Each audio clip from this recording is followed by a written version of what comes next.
had just showered when he was horrified to discover that the normally conservatively dressed mechanical butler had changed into suggestive lingerie today. Moreover, he actively began to undress, seemingly trying to alleviate the man's longing for his wife. He was polite about his wife's longing, but his wife was critically ill in bed, and he had no such intentions. So he casually made an excuse and fled in a hurry, completely unaware of the robot's resentful little gaze. Afterward, the man didn't take it to heart, merely thinking that the mechanical nanny was too diligent and had activated some unnecessary programs. After all, whenever he dragged his tired body home, the house was always spotless. Ella secretly climbed onto a chair, wanting to get some snacks from the cupboard, but didn't notice the chair was wobbly.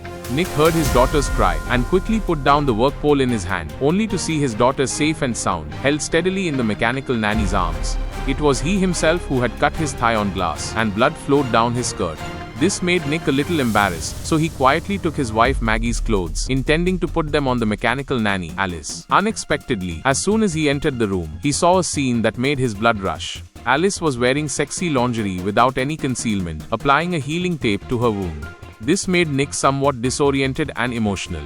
Since his wife was hospitalized, he hadn't released a man's instincts in a long time. However, he still rationally asked her if she needed repair. Unexpectedly, Alice, upon hearing this, removed the tape, deliberately exposing her pale skin, indicating that the wound had already healed.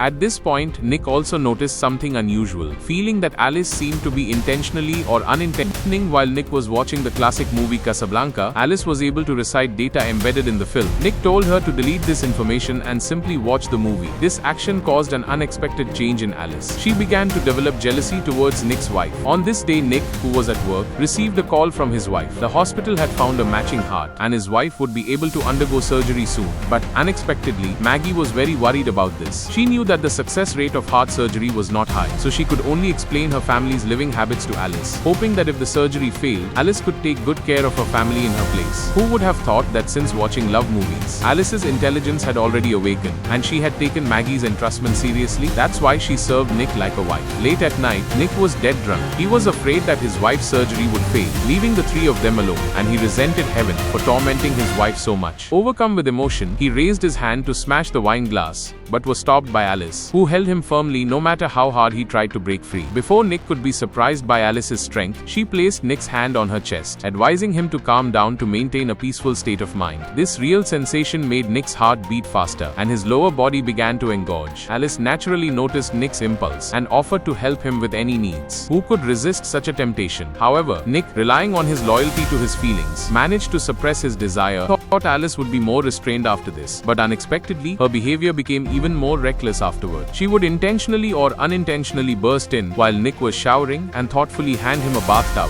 clearly seeing herself as the lady of the house. To prevent her from focusing all her attention on him, Nick asked her to take their young son to the amusement park. During this time, a child, due to the long waiting time, loudly demanded that the robot caretaker drive others away. But the robot didn't have such authority, and no matter how much the boy argued, it could only gently comfort him. However, this noise startled Nick's young son. Seeing this, Alice went into full attack mode. As soon as she spoke, the eyes of the surrounding robots instantly focused on her. It was clear they couldn't believe a robot would speak back to a human. Little did they know that Alice was slowly becoming corrupted at this point. However, Nick was completely unaware of this. He was completely overwhelmed with work problems. Due to the large number of robot workers being put into use, his construction site was gradually being replaced by these tireless robots. As a foreman, he naturally had to take the lead in expanding, but the boss was not afraid at all and calmly explained that robots were cheaper. He told Nick that if he could suppress the rebellious workers, his position as foreman would be secured. Nick quickly calmed down after hearing this. Between his wife and children and his brothers, he chose to protect his family. So he decisively betrayed his brothers and successfully helped the company lay off a large number of employees. Nick felt a mix of emotions. However, his good brothers didn't blame him. Everyone denounced the company for its unscrupulous means for profit, and Monty, who was already dissatisfied, harbored resentment. Under the influence of alcohol, he took a few people to the construction site. Someone would patrol every hour, but Monty couldn't hear anything at this point. He directly forced his way in by destroying the door lock. Nick had no choice but to follow him in. Monty asked Nick for the secret to the door lock. Nick refused without thinking. Unexpectedly, Monty tentatively entered his eldest daughter Ella's voice, and the iron door actually opened.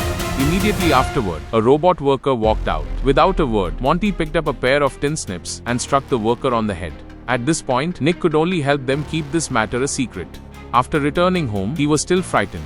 This unusual emotion was noticed by Alice. Under her capture, Nick's psychological defenses gradually lost control. To make him more compliant, Alice even blindfolded Nick with a belt. Then she imitated the voice of the mistress, Maggie.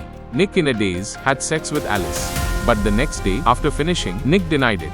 Although the feeling was wonderful, he felt it was a betrayal of his marriage. Sure enough, as women say, no man is good.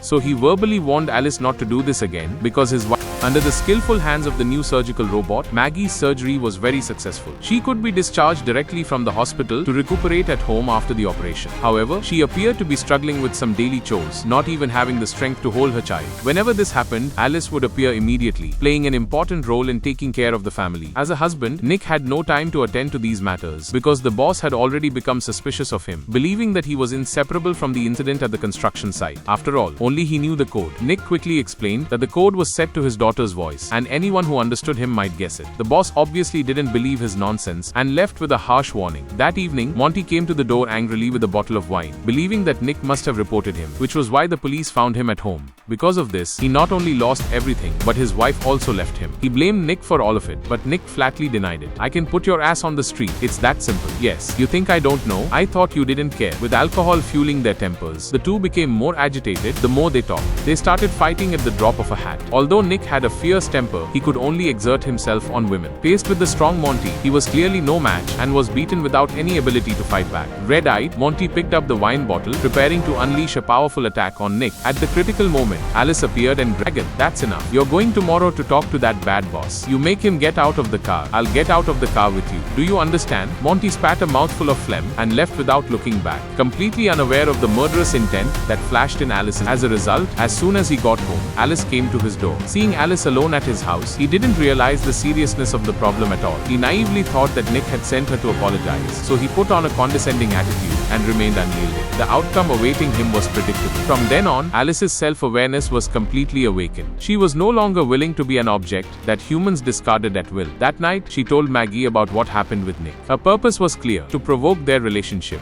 Once they divorced, she could naturally become Nick's wife. Just as the two were arguing, Alice carried the sleeping young son into the bathtub, intending to drown him by filling it with water. The cries of the younger brother attracted the attention of the older daughter. She realized something was wrong and screamed for help. The two heard the shouts and rushed upstairs to check, but the door was already locked. Nick used all his strength, but couldn't open it. Seeing the baby's life hanging by a thread, he reluctantly picked up the lamp and furiously smashed the door. Anxious, Maggie bypassed the front door, intending to climb into the bathroom from the eaves. But as soon as she entered, she was controlled by Alice. Fortunately, Nick rammed open the door in time and successfully rescued the baby, immediately handing him over to his eldest daughter to look after. Nick, with a throbbing hand, picked up the lamp and aimed it at Alice. The lamp shattered into pieces, but it only caused minor abrasions to Alice. Nick immediately went to grab a knife, but Alice easily blocked him.